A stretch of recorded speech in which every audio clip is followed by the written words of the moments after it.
पंजाब में भले ही लोकसभा चुनाव में अभी 2 महीने हों, लेकिन चुनावी सरगर्मी तेज हो चुकी है। एक के बाद एक नेता, विधायक और अब सांसद जो हैं वो दल बदलने लगे हैं। हाल ही में हमने देखा था किस तरह से कांग्रेस के सांसद रवनीत बिट्टू ने बीजेपी का दामन थामा। तो वहीं ताज़ा मामला कल का है, जब सत्तारूढ़ पार्टी आम आदमी पार्टी के सांसद, इकलौते सांसद सुशील रिंकू ने आम आदमी पार्टी छोड़ बीजेपी का दामन थामा। सबसे बड़ा सवाल ये सामने आ रहा है कि क्या सुशील रिंकू के बीजेपी ज्वाइन करने से आम आदमी पार्टी को जालंधर में नुकसान होगा। इसी विषय पर आज हम आपसे बात कर रहे हैं और जानने की कोशिश करेंगे कि किस तरह से बीजेपी जो है वो पंजाब में अपना पैर पसार रही है, अपना विस्तार कर रही है। तो वहीं आम आदमी पार्टी के जालंधर से जो उम्मीदवार थे सुशील रिंकू के पार्टी छोड़ने से आम आदमी पार्टी को कितना बड़ा झटका लगा है। तो सबसे पहले जालंधर सीट की अगर बात करें तो आखिर क्या वजह रही सुशील रिंकू के पार्टी छोड़ने का। तो जो सूत्र हमें ये बता रहे हैं कि सुशील रिंकू को इस बात का डर था कि कहीं अगर आम आदमी पार्टी से वो चुनाव लड़ते हैं तो जो हिंदू वोटर्स हैं वो आम आदमी पार्टी से शिफ्ट होकर बीजेपी के तरफ ना जाए। क्योंकि हाल के दिनों में हमने देखा था जिस तरह से राम मंदिर का मुद्दा आया, उसके बाद पोलराइजेशन जो है वो पंजाब में खासा देखने को मिल रहा है। हिंदू वोटर्स जो हैं वो कहीं ना कहीं बीजेपी की तरफ रुख कर रहे हैं और यही वजह है रिंकू के आम आदमी पार्टी छोड़ बीजेपी में जाने का। क्योंकि अगर हम जालंधर की बात करें तो 1.5 लाख के आसपास हिंदू वोटर्स हैं जो कि इस वक्त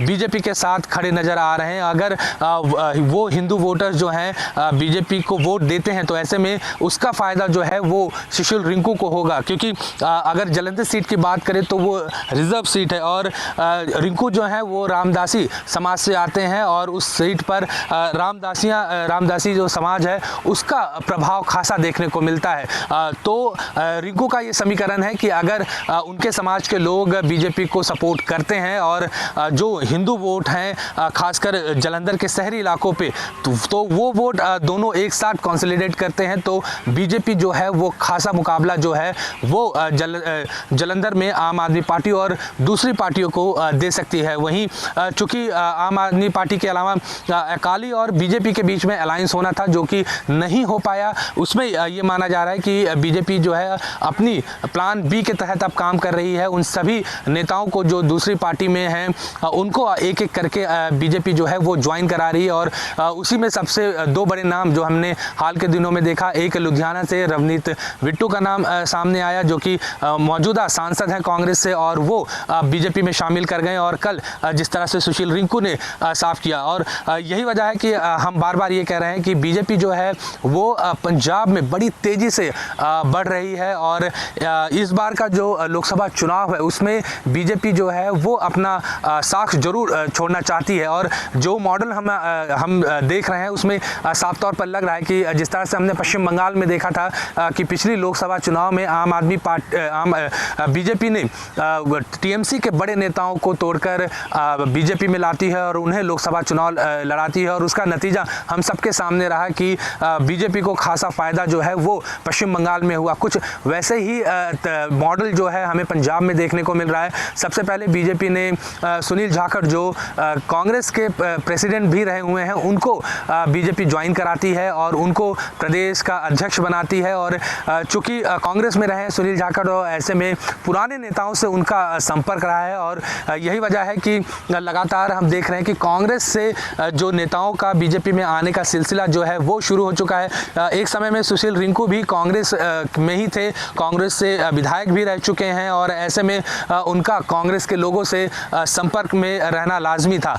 और यही वजह है कि सुशील रिंकू जो हैं वो सुनील जाखड़ के संपर्क में आए और एक के बाद एक जो ज्वाइनिंग है वो देखने को मिल रही है। लेकिन सबसे महत्वपूर्ण बात यह है कि क्या सुशील रिंकू के जाने से आम आदमी पार्टी को झटका लगेगा। क्योंकि ये सवाल जरूर खड़ा हो रहा है कि एक मौजूदा जो सांसद, इकलौता सांसद आम आदमी पार्टी का और आम आदमी पार्टी ने जालंधर से रिंकू को उम्मीदवार भी बना दिया था और ऐसे में अहम चुनाव से पहले इस तरह से रिंकू का जाना कहीं ना कहीं जो विधायक हैं या जो पार्टी कार्यकर्ता हैं उनके विश्वास को जरूर हिलाता है। तो आम आदमी पार्टी लगातार अपने विधायकों से संपर्क में है और ये भी आरोप आम आदमी पार्टी की तरफ से लगाया जा रहा है कि बीजेपी जो है वो लगातार आम आदमी पार्टी के जो एमएलएज हैं, जो नेता हैं, उनको लालच दे रही है। पार्टी में शामिल होने के लिए 20 से 40 करोड़ रुपए का जो पैसे देने की बात भी कही जा रही है। तो सीधे तौर पर आम आदमी पार्टी ये आरोप जो है वो बीजेपी पर लगा रही है, लेकिन कहीं ना कहीं ये देखने को मिल रहा है कि अकेला चुनाव लड़ने की वजह से बीजेपी जो है वो ज़्यादा कोशिश कर रही है। क्योंकि अगर हम पिछले लोकसभा चुनाव की अगर हम बात करें, 2019 की बात करें, तो बीजेपी जो है वो चौथे नंबर की पार्टी थी। उनको महज 9.63% वोट जो है वो मिले थे। तो बीजेपी की कोशिश ये है कि ज़्यादा से ज़्यादा वोटिंग परसेंटेज जो है वो पंजाब में बढ़ाया जाए। अगर पिछले चुनाव की बात करें तो बीजेपी के पास 2 ही लोकसभा सीटें थी, एक होशियारपुर और दूसरा गुरदासपुर। ऐसे में जिस तरह से हमने देखा कि हाल ही में लुधियाना से बिट्टू को ज्वाइन कराया, जालंधर से रिंकू को ज्वाइन कराया, तो ऐसे में बीजेपी चाहती है कि ज़्यादा से ज़्यादा सीटों पर जो मुकाबला हो वो बीजेपी बनाम आम आदमी पार्टी कराया जाए, ताकि इसका जो फ़ायदा है वो 2027 के विधानसभा चुनाव में देखने को मिले। अगर बीजेपी 2 से अधिक सीटों पर जाती है तो सीधे तौर पर इसका फायदा जो है वो बीजेपी को आने वाले विधानसभा चुनाव में भी होगा। चंडीगढ़ से कैमरा पर्सन नजर आना के साथ अमित पांडे, न्यूज़ 24।